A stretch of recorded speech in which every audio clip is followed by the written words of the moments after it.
Thank you all for coming. I see some familiar faces. I see some new faces. If you've never been to one of my town meetings before, I like to spend a little time at the beginning of the town meeting discussing some of the things going on back east that affects all of us here at home. And then at that point, we throw the floor open. We go around and give everybody a chance to ask a question, to offer an advice, a comment. Sometimes people just chew on me. I will admit to you that I do not know everything. I won't even pretend that I know everything.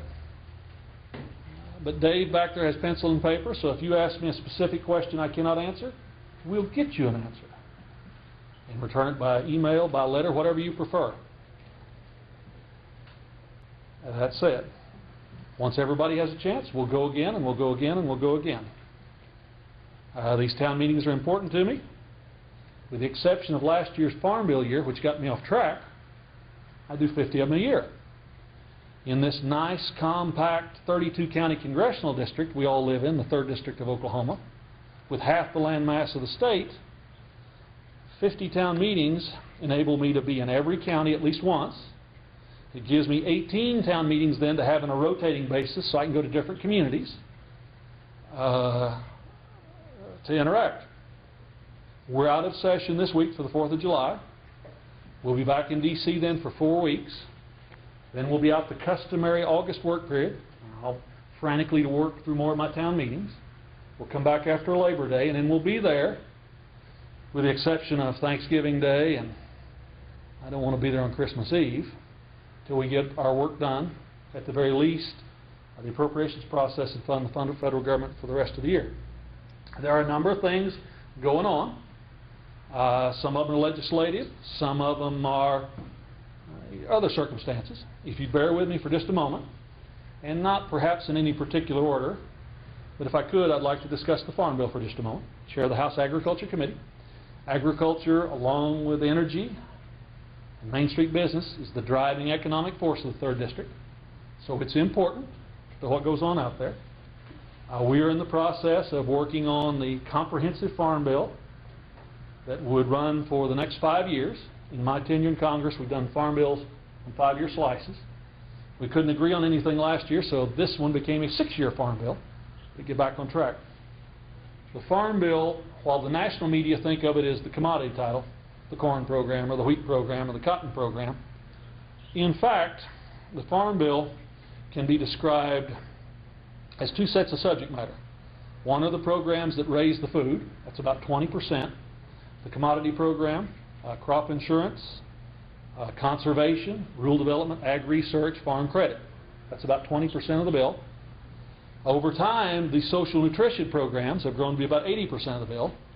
School lunch, WIC, women, infants, and children, and the biggest slice of the pie, SNAP, food stamps as we more accurately call it. The Farm Bill is an example of the perspective of the House of Representatives, not only this year, but last year and the year before. You got a $16 trillion national debt and growing. Last year was the $4 trillion annual deficit in a row. So in fact, not only do we not have any new money, we don't have any old money. So if you're going to pass a bill out of the House of Representatives, you've got to spend less. And the Farm Bill is a classic example of that struggle. It's always easier to get members to vote for stuff when you're doing new and great things. But when you're doing less things and just trying to do it more efficiently, my cohorts are occasionally less enthused about that. This Farm Bill is different than any Farm Bill I've been a part of because not only do we have less money to spend, but instead of taking all of the cuts, the savings, whatever you want to call it, reforms, out of the part of the bill that raised food, the committee insisted on sharing the reductions in spending in every part of the bill. About almost $20 billion in savings come out of the commodity title. The old direct payment program goes away. The focus on the safety net shifts over to using crop insurance, whether it's a shallow loss revenue plan the corn farmers want in the Midwest, or the price protection concept everybody else would probably use, but you have an option to pick. We maintain the funding stream in crop insurance. Conservation, we reduced spending there by about $6 billion. That's taking the land set-aside program, CRP, very popular with fishermen and hunters and folks who like the birds and the bees, taking that from 32 million acres authorized down to 24. It's about a $6 billion savings. So about $20 billion out of the side of the program that raises the food. Flip over to the nutrition side.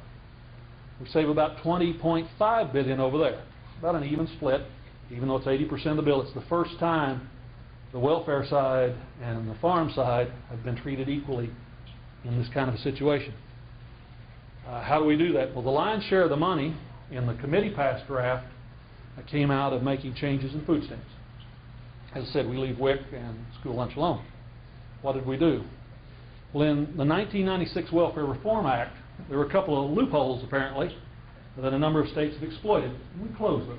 One of them being something called categorical eligibility for food stamps. What does that mean? Well, in about 40 states, they use a section of the 96 Welfare Reform Act to say that if you qualify for some federal welfare benefit, think of TANF or things like that, then you automatically get food stamps without applying. You just automatically show up in the mail. In the committee-passed draft, which language was maintained in the floor-passed draft, we end that. We say, states, make everybody show they're eligible, show their assets, show their income. If you're eligible, we'll help you. But you got to show us you qualify. That stirred up some of my liberal friends, you might guess. CBO, the Congressional Budget Office, scored that as a $12 billion savings. That change, $12 billion. Something my friends in the Northeast call LIHEAP, heat and eat, is what some of the press people call it, a second part of the existing food stamp program. There are about a dozen states that supplement the cost of their citizens staying warm in the wintertime. And in a handful, they actually go so low as to say that using this section of the 96 law, the loophole, if they mail you a $1 check to help your heating, I suspect in New Hampshire that's somewhere between a cup and a pint of home heating oil, $1, then you automatically get a month's worth of food stamps without applying. In our draft of the bill, we say you got to put $20 in the game. States, you can do what you want, but you got to put $20 real money in. Congressional Budget Office says that will save $8 billion. So that's how we get to 20. We also, in the committee draft, prohibit USDA from advertising food stamps, hiring recruiters to advertise food stamps, or engaging foreign countries in advertising the availability of U.S. food stamps. Now, I think that's all pretty reasonable, pretty logical. Won't hurt anyone who really qualifies. That's how the bill came out of committee. We slammed into a wall on the floor a week and a half ago because in the 103, I think, finally, amendments that were offered to the bill, my colleagues on the floor took it a little farther. By voice vote, they passed language that said all states can do what I guess actually Oklahoma's already doing, which is require drug testing before you qualify for food stamps. That passed by voice vote, made the liberals blow up even more. Then there was a second amendment which said, and we can discuss this in a moment if you want to as to whether you think this is right or not, but the House adopted an amendment by voice vote that says no convicted felon can ever draw food stamps again. That's pretty tough. The liberals blowed up even more. And the final amendment on the bill was one that gave the states the ability to create a work requirement to receive food stamps. Able-bodied people now, bear that in mind. When the liberals read in the language that basically, and I'm paraphrasing here and I'm giving you the short version, if a state implemented the work requirement and they achieved savings, they basically could keep the savings. That sent the liberals right through the roof. So that coalition of the left, who were furious that we were messing with what they defined as their base as a critical support. And I will express to you a little disappointment by some of my conservative friends because 62 of my colleagues who voted to take a pretty tough House committee bill and make it real tough on the floor, then wouldn't vote for it on final passage. I mean, how could we have made it any tougher? Required you to pay back any food stamps you ever got? I mean, how could we have made it tougher? So, Farm Bill came to a grinding halt. We'll try to work out something that will achieve a majority of the body again in July. My majority floor leader advocates that we basically run a bill that gets no votes from the other side, and we slam a pure form through. I told leadership, okay, you tell me what kind of language it requires to get 218 of my Republican colleagues to vote for it, and we'll go. We'll see what that turns out. But on the Farm Bill, if nothing else, this is the first bill that doesn't cut discretionary. Remember, annual spending cuts mandatory money by $40 billion over 5 years. I consider that to be an accomplishment. Step away from Farm Bill for a moment. So many things going on. NSA, National Security Agency, and their efforts at going through all of this information floating around the world. I don't sit on any of the intelligence committees or authorizing or funding committees, so I spend my time and I go to the general briefings that members get. But I spend a lot of time talking to my colleagues who are on there. First, remember, NSA is supposed to be snooping on what's going on outside of the United States. What people are saying to each other, the calls they're making, the stuff they're passing around. They're supposed to be snooping at that. They're not supposed to be paying attention when you and I call each other, or you and I email each other. Now, they will tell you that the only time they watch us is when I call someplace outside of the country, or someplace outside of the country calls you. That triggers it. I would say two things. One, this gets back to the great debate after the 9/11 attack about how we handle intelligence in this country. A number of the folks I served with said we needed to create one giant super organization with one leader and one directing group and turn them loose. If you go back to the 40s when all this was put together in the first place, there's a reason they set it up almost 65 years ago to have these different entities. FBI watches when we need to be watched at home. NSA watches overseas. CIA is supposed to chase the other intelligence agencies that attack us. Military intelligence defends the Department of Defense and their assets and their people in the field. But the point is, they created a number of entities with not exactly the same mission. And I don't care what they say, it has created a system by which they look over each other's shoulder. That's in your best interest. You don't want one head spook having access to everything and everyone somewhere. Now that said, I have had brief conversations with and read the public comments by the only member of the Intelligence Committee from Oklahoma, Mr. Coburn. He gives me the impression this is necessary. I've had conversations with the House Chairman of the Intelligence Committee. He seems to think this is necessary. I don't know that I'm totally convinced, but that's the perspective they come from. But don't you ever let it all wind up in one cabal. Next observation, and there again, no particular order. There's an issue that's percolating back east that's not caught a lot of press attention that's important to all of us. The Chairman of the Ways and Means Committee in the House, Chairman of the Finance Committee in the Senate are very focused quietly on working on the tax code. My understanding is, the perspective they're taking is, take the existing tax code, strip out every deduction, strip out every tax break, strip out every loophole, pull it all out, take the naked code, which is so many brackets and so many percent, and then make everybody justify in public why their deductions and their exceptions and their exemptions are in there, as a way of spreading out the base without raising rates and cleaning up the code, because the code distorts. And the tax policy distorts how people spend their money. The Senate Finance Chairman is lame duck. He's announced he's not running again. Senator from Montana. The House guy is from Michigan, Dave Camp. That's going on. The national media is not focused on it, but you need to bear this in the back of your mind, because it affects all of us. And say, why does it matter, Frank?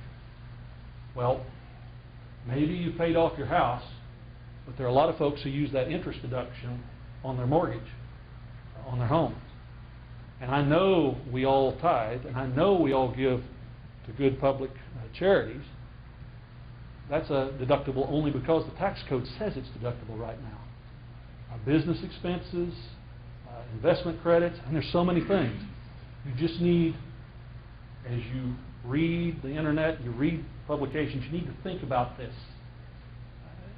This is a big deal, but it's kind of quietly grinding along.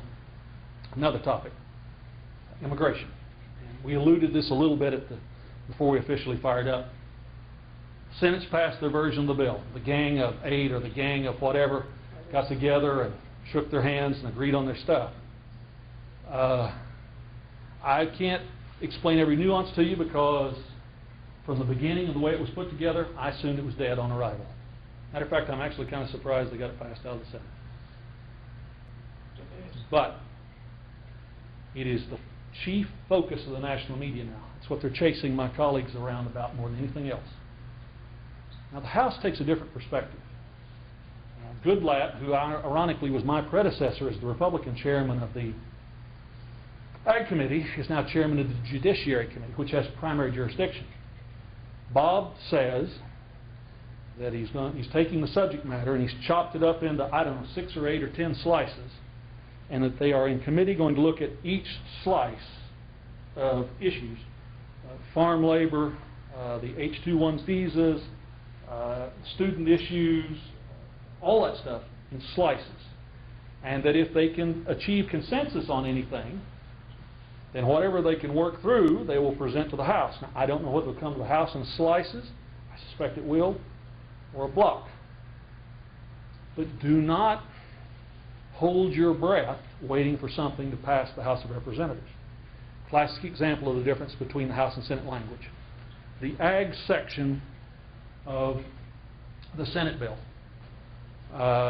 would basically create a system pathway to citizenship. But the details were negotiated with the United Farm Workers in California, I'm told. I wasn't a part of that. So the access to national health care and a variety of other benefits might begin pretty quick. House version of the bill says, at least the ag portion I've seen from Mr. Goodlatte, talks about not a pathway to citizenship, but a pathway to a legal status. There's a difference between being here legally and being a U.S. citizen. Now, I have a hard time believing any of it ever gets to the President, but there are those who believe if they can maneuver this issue correctly, they can create enough of a backlash to make sure that I'm in the minority after the next election. We shall see. But that's out there, and we'll talk more about it in a moment if you care to. Next issue, and then we'll talk about whoever you want to talk about. And I feel obligated always to discuss Afghanistan and Iraq. Because even though we're down to a couple of hundred combat troops in Iraq, and they're mainly focused on embassies and consulates, you've got an army of private contractors still there. But in Afghanistan, you've still got a lot of troops in the field. Most of whom are supposed to be out, and if there's not some kind of an agreement between the President and the President of the country, Karzai, all out by the end of the year. Best I can determine, there again, setting from the committees I sat on, the President would like to keep maybe 10,000 troops in the field, in the country, after the end of the year. Now, supposedly they'd be garrisoned out in the countryside. I would tell you that the public comments of the President of Afghanistan, Karzai, I don't think that's going to happen. I don't think he's going to agree to anything. I think we'll be out at the end of the year. And I'll offer a little commentary simply to say, the one time I was around Karzai personally to any degree, the Ag Committee, we were in Afghanistan and Iraq. This has now been maybe 5 years ago. But from my time around Mr. Karzai, and I don't say this snidely, I just offer as an observation, I think you could be around in 5 minutes, 5 hours, 5 days, 5 months. I'm not sure even at the end of 5 months you'd know for sure whose side he was really on. It's just my observation. We're acting awful strange. So I don't know what happens after we leave.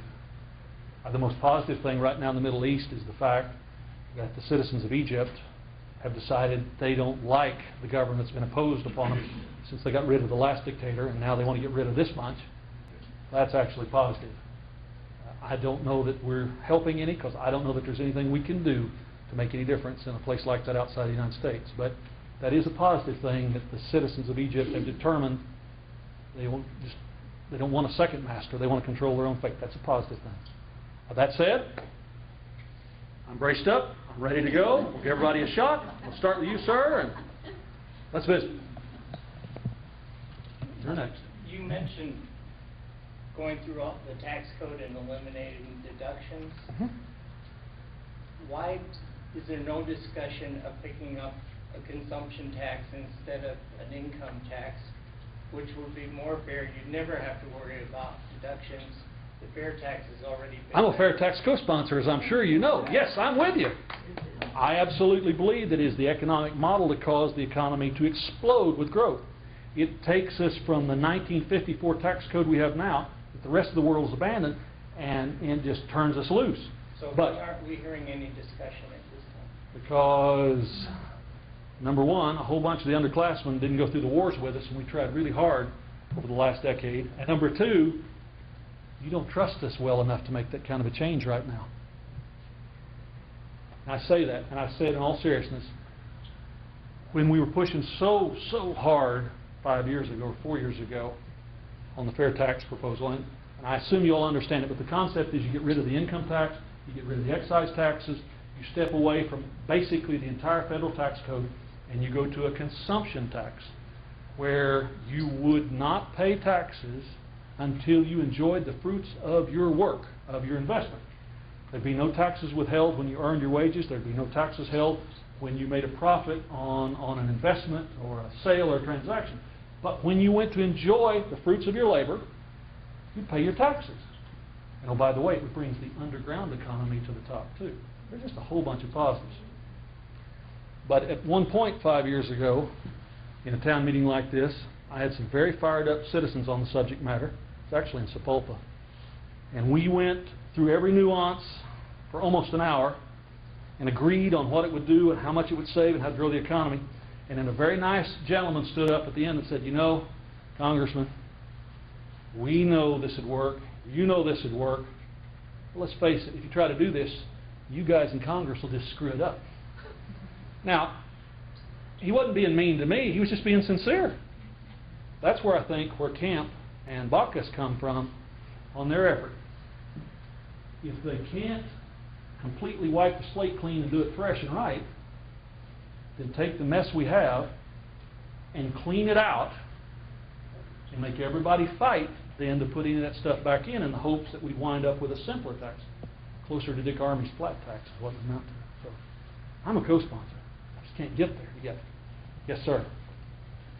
Paul Perryman from Peru, and I want to talk about a problem we have over there.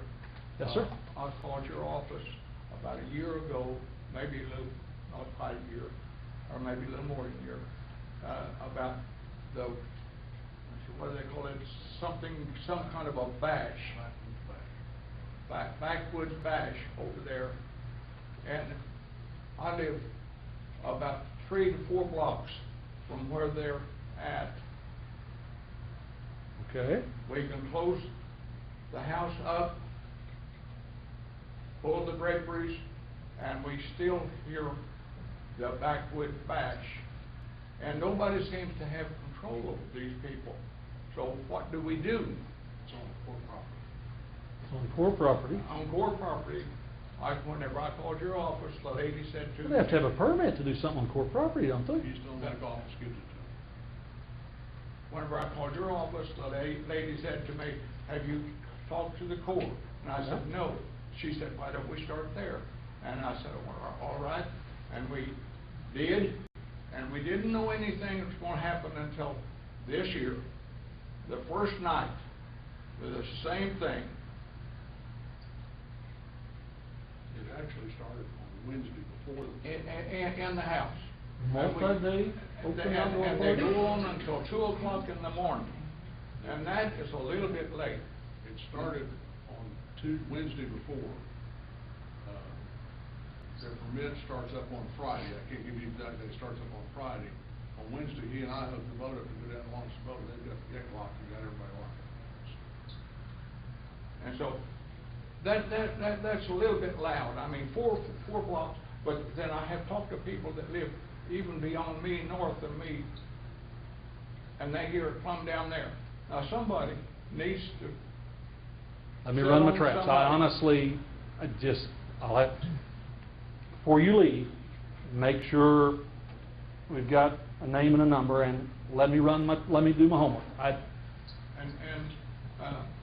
That's about it would be, except I didn't know that you were going to be here until just a little while ago. Thank you for finding me then. The budgets to advertise these things have gotten tighter. We have reduced office spending every year for the last 3 years. Sheriff says can't do anything. So it's poor property. It's poor property. They're untouchables. We'll run the traps. I see your point completely. Yeah. Yes, sir, and then we'll just keep giving everybody a chance. My name's Bob Davies. I live in Skycook. Uh-huh. And I'm very much concerned that nobody seems to know we have a constitution anymore. Nobody mentions it. That includes Republicans. Now, what I want to know is, back when Clinton was being impeached, hopefully, we used to hear the comment that that didn't rise to an impeachment violation. Now, first thing I'll ask you is the breaking of the oath that you take when you go into Congress, is that an impeachable subject? I believe it is. Let me just go on and Please. There is a bill in the House right now, and it has been for some time, to impeach Obama.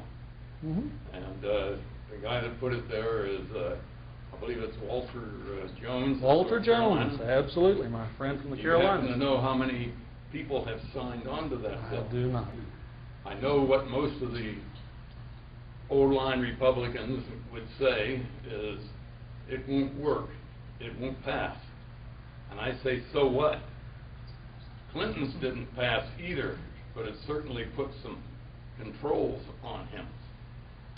And if we all obey the oath of office, we should certainly be making sure others do as well.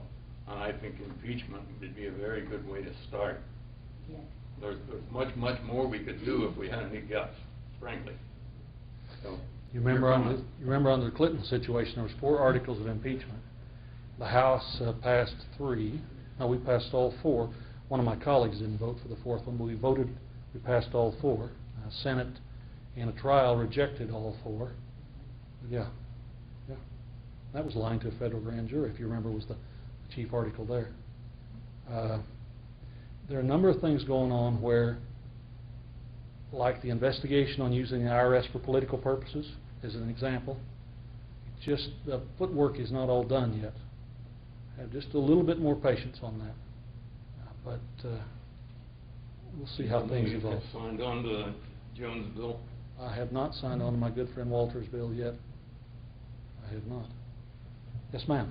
2 questions. I just heard on the radio or television that Mr. Obama's in Africa and he's going to give $318 million to the Africans for electricity because, they don't have electricity.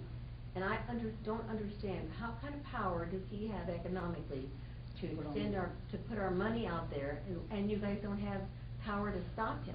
I cannot speak specifically to the $300 million, but I would just tell you this. Occasionally presidents, and this one too, promise more than they can deliver. Just because he says he can write over $300 million doesn't necessarily mean it's going to happen. Now, if this is a discretionary account that I'm not aware of at this moment, then that's a whole different issue. But yeah, going around promising money. Writing checks on you, so to speak, is not, that's not a real promise. Yes, ma'am, and then we'll come back again. Kathy Miller from Skytoot here. We were talking about the fair tax and then also the IRS. It seems to me that timing would be right with this IRS scandal to pursue the fair tax because it essentially eliminates income tax and the need for the IRS. So is there any momentum to do that? Why isn't there? Are we waiting until the IRS scandal gets further along, and then will there be action, do you think? I think the scandal will get further worse, and I believe that that's the kind of momentum you have to drive fundamental change. Because right now, I go back to my earlier comment, right now, your fellow citizens and my fellow citizens are more frightened of us messing anything up than making things better. And until they are convinced the circumstances are so rotten, you got to take the chance to make it better. They're not going to cut us the slack. And at that point in time, will there also be opportunity, or will there be inclination to do something about IRS administering Obamacare? If you get to fair tax, you don't have an IRS anymore. Remember, in the bill, basically the IRS becomes a collection agency, a receiving agency from the state tax commissions. 47 or 48 already collect a form of sales tax, and they would just verify it. So you wouldn't need the 126,000 IRS agents, and you probably, and I say this respectfully to everyone who's got a family member who is a tax accountant, you probably wouldn't need most of the 250,000 tax accountants, or the 20,000 tax attorneys who specialize in that either. But the economy will grow enough, they'll all have jobs. They won't starve, but yes. Yes, ma'am, or sir, ma'am, then ma'am. That's the ma'am. Hey, my bifocals are confusing me sometimes. Two real quick points. I work for AT&T. In Yes. the last 5 years, my customer's been the IRS. I've done all over the United States, from Boston to San Jose. That is a very monolithic, huge, powerful organization that's dug in really deep. Very strong union. Oh, yes. Which is, you're talking about hundreds of thousands of people vote for Obama every year. And that kind of a marriage, it's going to take a lot of chops to take down an organization of that size, especially with all the layoffs that would occur and the unemployment rates going up, and they're just now bragging that they're getting it down. Second point real quick, on Bagram Air Base in Afghanistan. I'm retired military, and a lot of my guys just got back that I knew. They've been over there 11 months with the Guard. And one of my friends who's a major who's on a leave of absence, he did 1 year of a 5-year contract putting in underground manholes, conduits, and infrastructure at Bagram with the plan that they're going to continue on for 5 years. Now, I know in past, a lot of times we walk away and we leave infrastructure to the host nation. But when one is kind of not completely friendly to us, there's going to be a lot of resources and assets, if they do really leave in a year, that we've paid a bunch of money for, and they're still in the process of doing it now. If they really were going to leave in a year, then they should be stopping the investment of our money into a foreign country that's the biggest poppy grower source in the world. And let's take this one step farther for our friends here. When this exercise is over with, you have an army full of wore-out equipment, full of tired people, and that's all got to be put back together at conventional weapons at a huge cost. I mean, you can't operate in the desert in that dust, right, without grinding everything up eventually. And the cost of putting the U.S. military back together is not just the conventional forces. Bear in mind, your atomic triad is wearing out. We see the paperwork, even though I'm not on the Department of Defense Authorization Committee, we see the paperwork on the fact that many of the weapons in the stockpile, the atomic warheads, are at the point where they have to be refurbished or rebuilt. The Ohio-class atomic submarines have, what, 12, 15 more years? And they're scheduled to go out of service. That's the ones who quietly roam the ocean floor in case everything else falls apart to protect us. You have 100 B-1 bombers. I'm not sure how many B-2s we have right now in service. Your B-52s are all 1962 models or older. And our ballistic missile infrastructure, remember we canceled the MX back 20 years ago. So your Minuteman IIIs that date back to Richard Nixon's administration are what's in the silo. So there's a lot of money to be spent for that. And some of my colleagues in Congress say, hey, I don't need that stuff anymore. Tell the Iranians, tell the Chinese, tell the North Koreans, tell Putin we don't need that stuff anymore.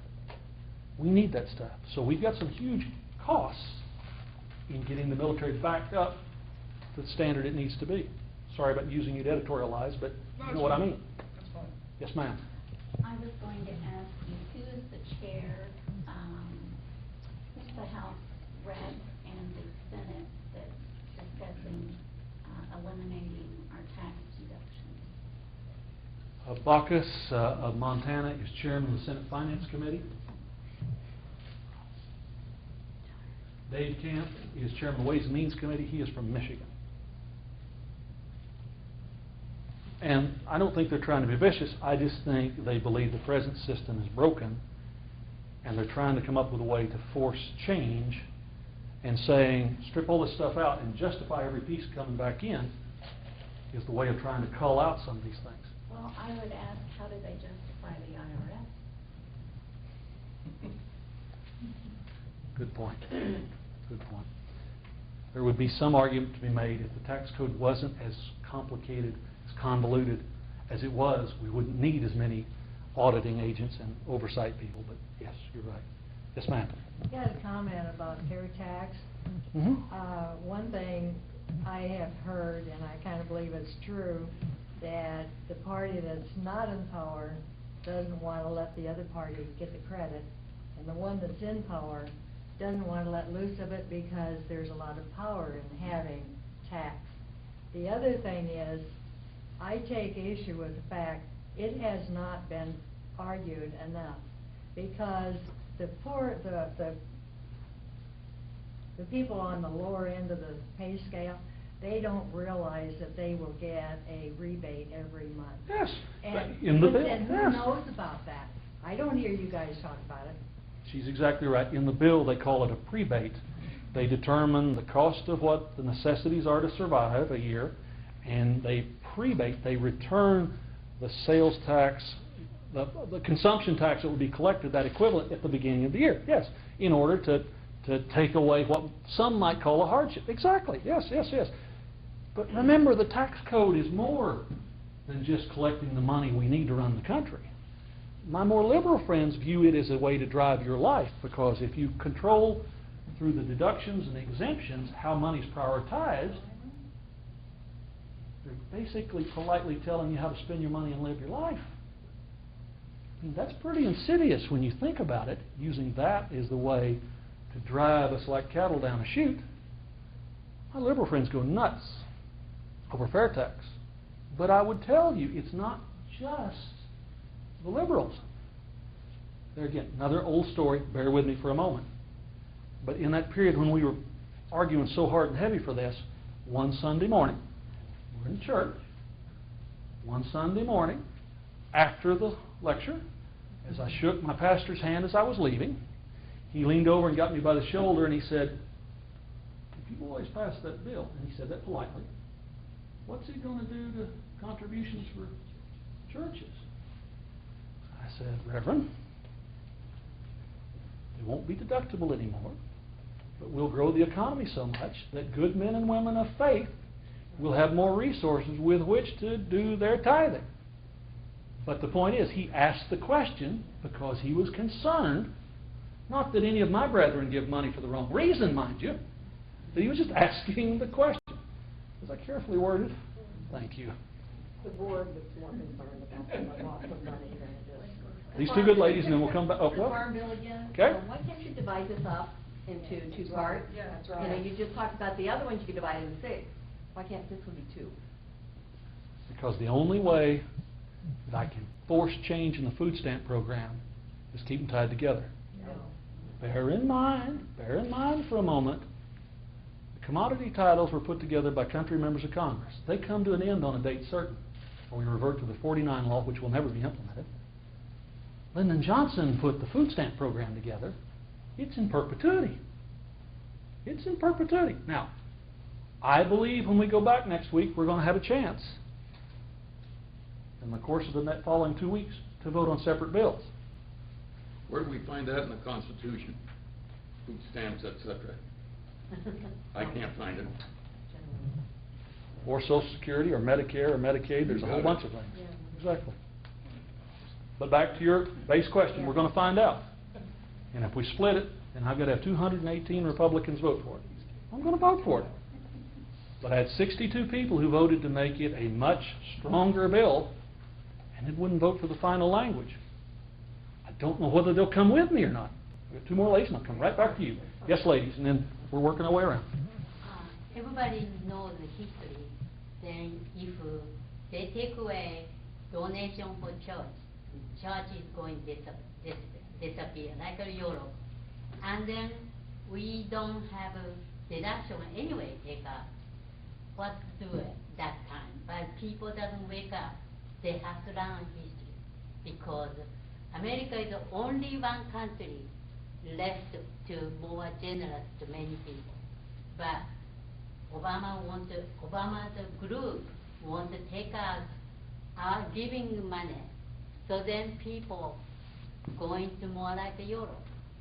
So we have to smart out, and you have to tell everybody, because I come from Japan, but Japan too, they are very generous people, but they can't do it, because now so much socialism, and I don't want to lose this country, because I have children and grandchildren. These are my husband, I go every place to listen, and I want to speak up. Because this is the only country left for generation, and we have to stop. That is, I really want to say that. I did an ag event a couple years in Florida, thinking of what you said, and a little old gentleman slid up next to me and he said, "Congressman, my family and I got out of Poland ahead of the Nazis in '39. We got out of there. We got to Cuba. We got out of Cuba just ahead of the communists." Congressman. And he said, "We came here." And then he said, "Congressman, I don't even know where else to go." Right. I don't know where else to go. Thinking of your comments, thinking of what that gentleman said. And he was serious as a heartbeat. Yes, ma'am, and then we'll come.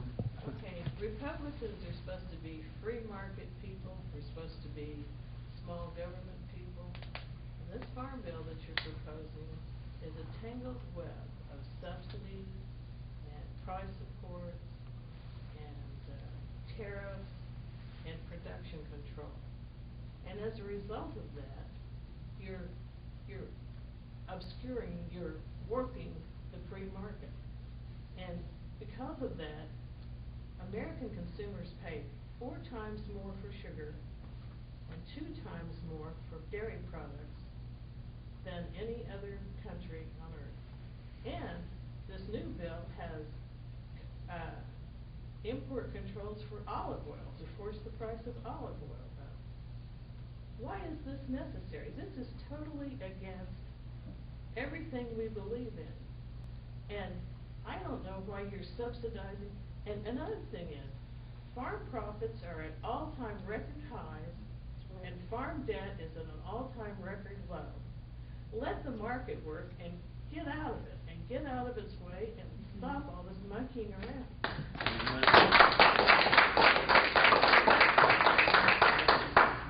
But that's why we step away from the old direct payment system.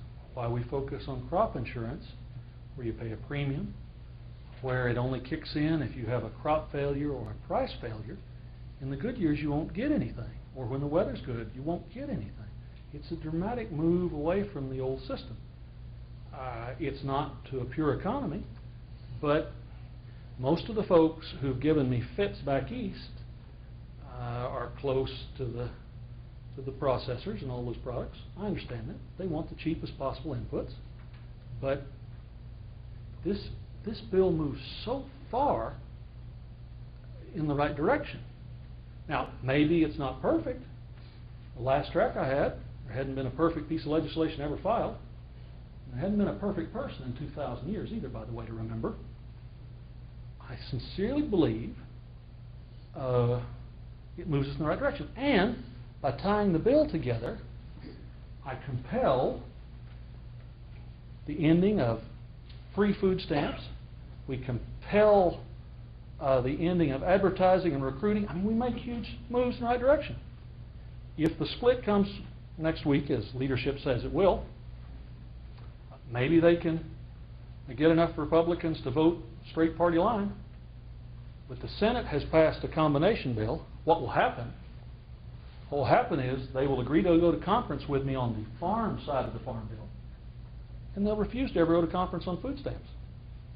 And remember, the way food stamps are put together, they just keep on going. But, yeah, I'm listening. You're sending me a very clear message. Okay, in this farm bill, there's $137.5 million for clean plants. Now, I never heard of a farmer going out and buying a bunch of plants with aphids on them or diseases. Plus, is this a funky way to force GMO plants on us? I mean, you know, what is going on here? And, oh, and by the way, there's $40 million a year in this bill to help roadside stands and farmers markets decorate themselves to be attractive to yuppie customers. There's an organic agriculture provision that was forced upon me by the committee in there too. And organic means pay more to get less, but that's beside the point. Well, but this is my point. What's a clean plant? Yeah. What's I'm going to look for the exact language you're talking about. But we're drowning in debt, and yet we're handing out millions and millions and millions of dollars on God knows what. Oh, and another thing, this part of it really made me happy. In this bill, there's millions of dollars for a pilot project that will allow food stamp recipients now to buy their food with their Obama funds. So they don't have to have the little swipe card anymore. They can just click their Obama phone and buy their food. I hope you're mixing up the Senate draft with mine. Voted against this? I mean, you wonder why Republicans vote against it when it's got this kind of stuff in it?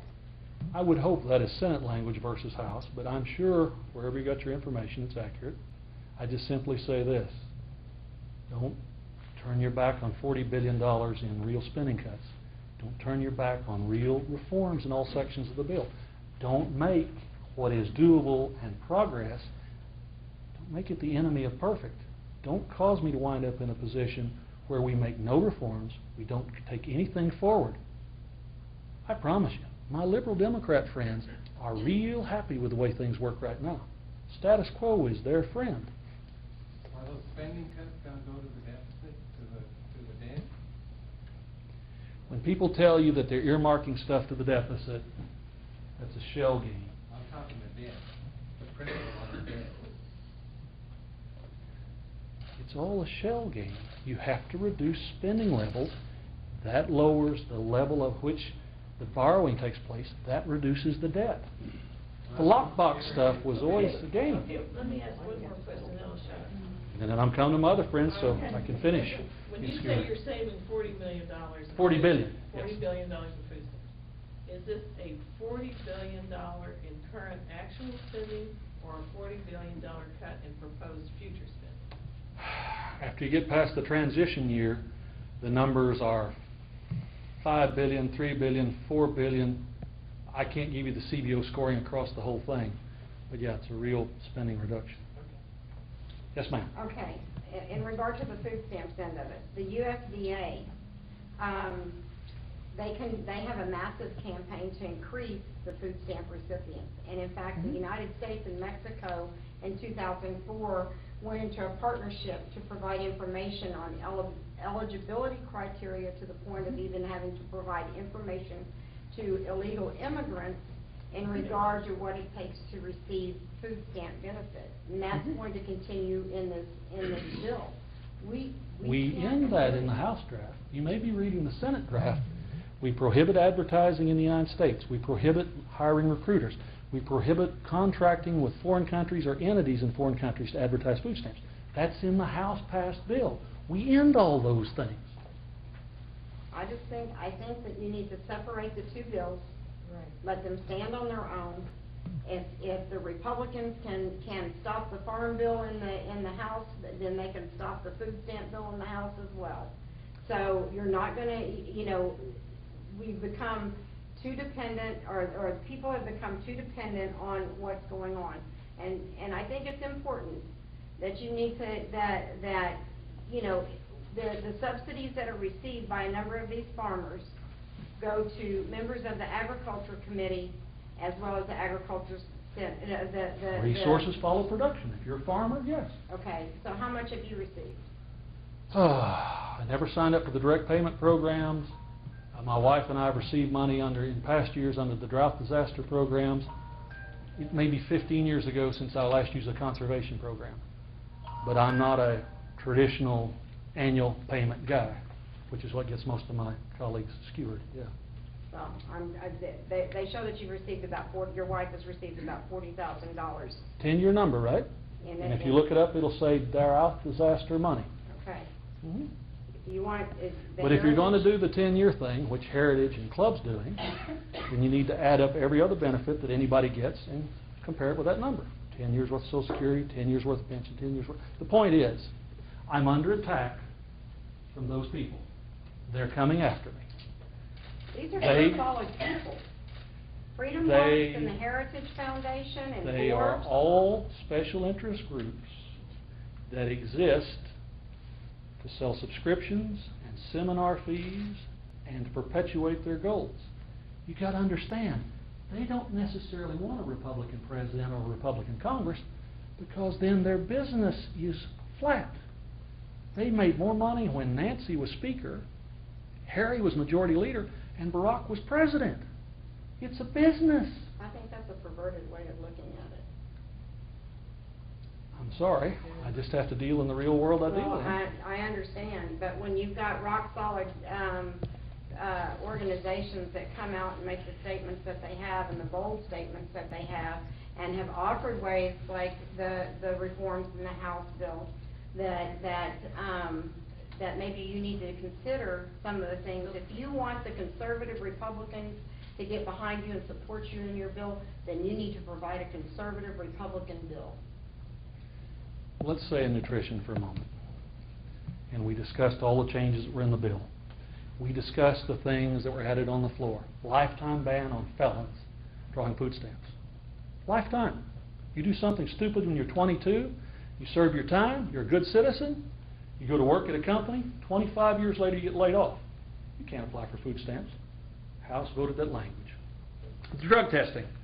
Okay, it's fine to me. The drug testing language. Have to pass a drug test. And we do that in Oklahoma.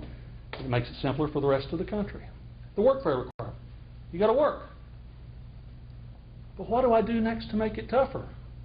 How do I make the food stamp issue more intense? How do I get my 62 friends to vote with me if they won't vote with all of that and a $20 billion reduction in spending? And cutting off advertising, and cutting off recruiting, and cutting off advertising in foreign countries. How do I make it any more intense? What's going to cause the president to enforce those things when he's not enforcing laws now that we should be enforcing by executive order? Well,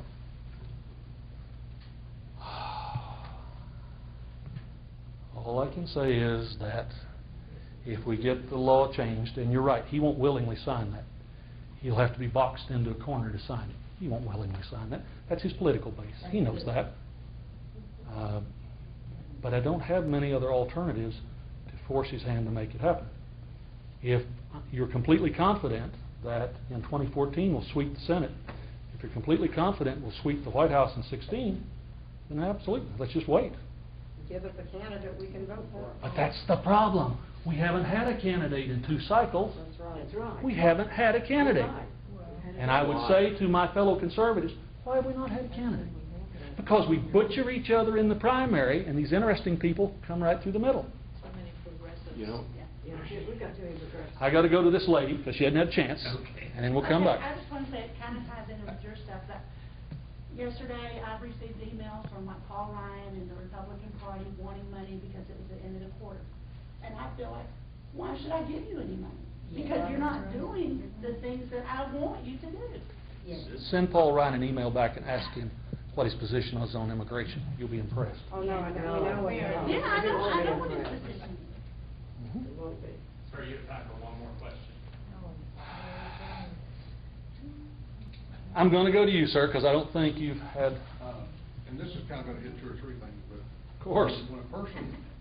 When a non-U.S. citizen hits a port of entry, one of the things that they have to do in order to gain entry to the United States is prove that they do have a way of supporting themselves while they're here, whether they're here on vacation, whether they're here to try to immigrate, or whatever the status is. Now, we are paying out billions annually in, and you're talking something, changing some of this, food stamps, subsistence programs to not only legal aliens, but illegal aliens. Why cannot we put into this bill and make it tougher? They must prove citizenship in order to draw this. You know, I actually think that's in the language, but I can't swear to you, so I'm not going to answer yes, but I actually think that's in the language that we wrote in the House. Yeah. Yep. Well, we appreciate you. We do. I consider this to be affection. You're not being mean to me. You're being affectionate to me.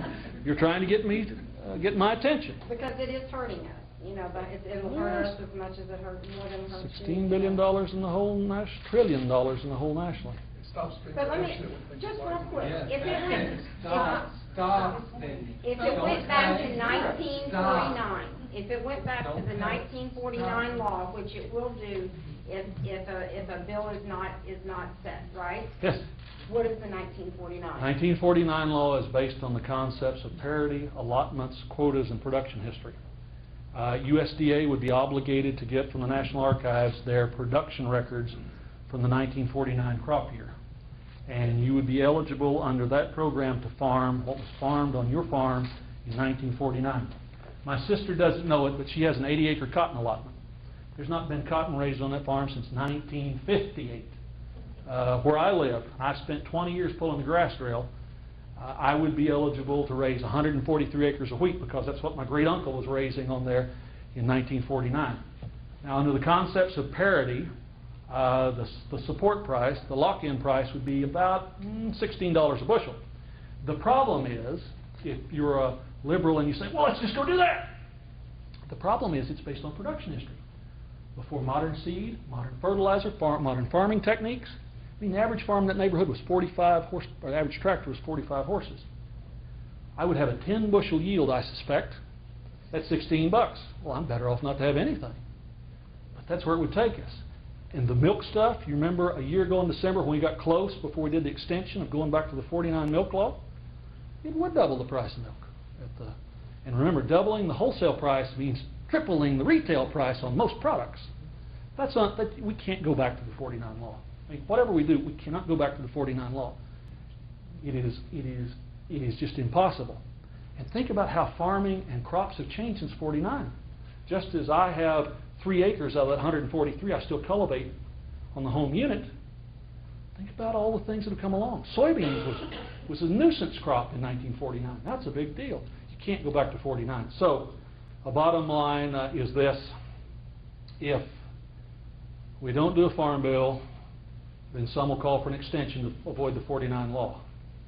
The Senate says they don't want to do an extension. I honestly don't want to do an extension either. We just need to do this. We'll split the bill, I think, and try that pretty soon. If the 218 votes can be secured on both bills, leadership was very embarrassed when it lost. Then we'll go to conference. We'll see how the Senate reacts. But we've got to do something. And I sincerely tell you, in all sincerity, I really want to reform, in addition to the commodity title, I really want to reform nutrition, because that's not fair to the recipients or the country as a whole. When you're giving away automatic food stamps, that means that you're reducing what should be available to the folks who actually need help, the people we should be focused on. And it's also corporate welfare for the big box stores like Walmart and your bigger grocery stores. Who do you think drove the process of going from food stamps to the benefit cards? Every retailer of product cards. No more having to account for food stamps, track fraudulent, track this, that, and the other counterfeit. Yeah. Your biggest fan of food stamps are the folks who sell the food. Right. Not just the farmers, That's right. Folks who sell the food. Yeah, that's right. And there's over $2 trillion in fraud each year on food stamps. And that's at the retail level. How many of you think your fellow citizens could actually go back to the commodity days and really prepare a raw product? That's a philosophical question. I'm willing to try it. Thank you. Thank you for coming. Thank you.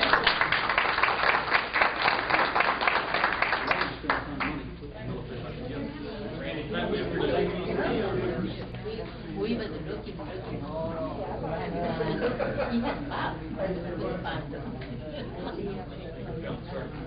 Thank you. Kathy, you don't know.